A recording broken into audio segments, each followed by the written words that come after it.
préciser que vraiment ces outils, ces médiations innovantes qu'on a sur le terrain dans nos établissements sont au service de l'accompagnement, au service de la relation et partent des besoins terrain. Ça, c'est vraiment un prérequis indispensable. Je vais vous donner des exemples très concrets.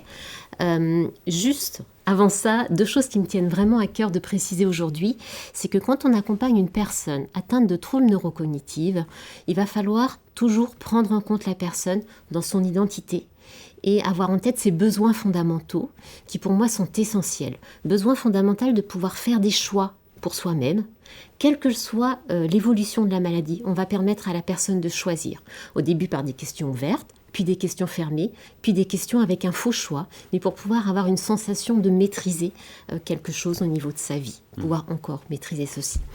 Deuxième élément très important, la sensation d'être utile, la sensation d'appartenance. Et ça passe par les activités qu'on va proposer aux personnes qu'on accompagne, activités porteuses de sens pour elles-mêmes. Voilà. Au niveau d'exemples de prise en soins innovants, nous avons des dispositifs connectés. Donc l'exemple qui me vient en tête, ce sont les draps connectés. Nous avons des draps connectés sur nos lits qui nous permettent de détecter des levées pour pouvoir agir rapidement, pour éviter une chute, pour pouvoir prévenir par exemple une déambulation anxieuse et également pour pouvoir avoir des éléments dans l'arbre décisionnel d'accompagnement et de mise en place de l'accompagnement humain et médicamenteux. Des détecteurs de chute également qui nous permettent d'intervenir rapidement pour éviter la gravité en lien avec une chute. Au niveau des dispositifs également et aides techniques que nous allons utiliser, nous avons des chaises de relevage. C'est une chaise qui va se monter en kit sous la personne qui est au sol et qui va permettre de la relever en sécurité en gardant toujours les pieds au sol, ce qui est quand même beaucoup moins heurtant et qui a moins d'impact au niveau psychique par exemple que l'utilisation d'un lève-personne et qui est très facilement utilisable à domicile. Au niveau également de nos accompagnements et des techniques d'intervention non médicamenteuses, qui sont aujourd'hui des incontournables dans la prise en soin, à la fois pour limiter le déclin, mais également pour favoriser le bien-être, nous avons par exemple des chariots de soins multisensoriels qui sont innovants dans le sens où ils ont des pré-programmes enregistrés pour créer facilement une ambiance.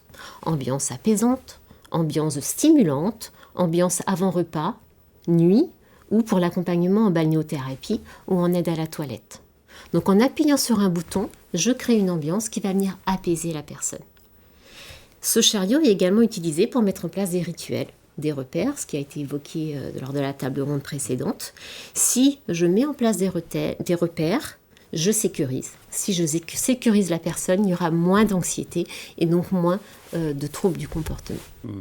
J'aime pas trop d'ailleurs le terme trouble du comportement. Je préférerais dire comportement réactif parce que ça sous-entend que c'est en réaction à un stimuli. Et notre rôle en tant que soignant, c'est de comprendre le sens du trouble du comportement, comprendre la signification et pouvoir agir en fonction. Voilà.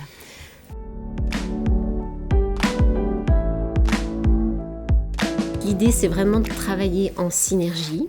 Nous avons des métiers qui sont complémentaires, avec des champs d'intervention qui peuvent paraître communs. Je pense par exemple sur l'aspect motricité, activité physique, psychomotricien, kiné, ergothérapeute. On va tous agir sur cette grande sphère, mais avec des spécificités pour pouvoir avoir une compréhension globale de la personne au niveau de son équilibre psychocorporel et avoir des cartes de lecture globales pour pouvoir, on va dire, prendre en charge toutes les sphères de la personne et de son identité.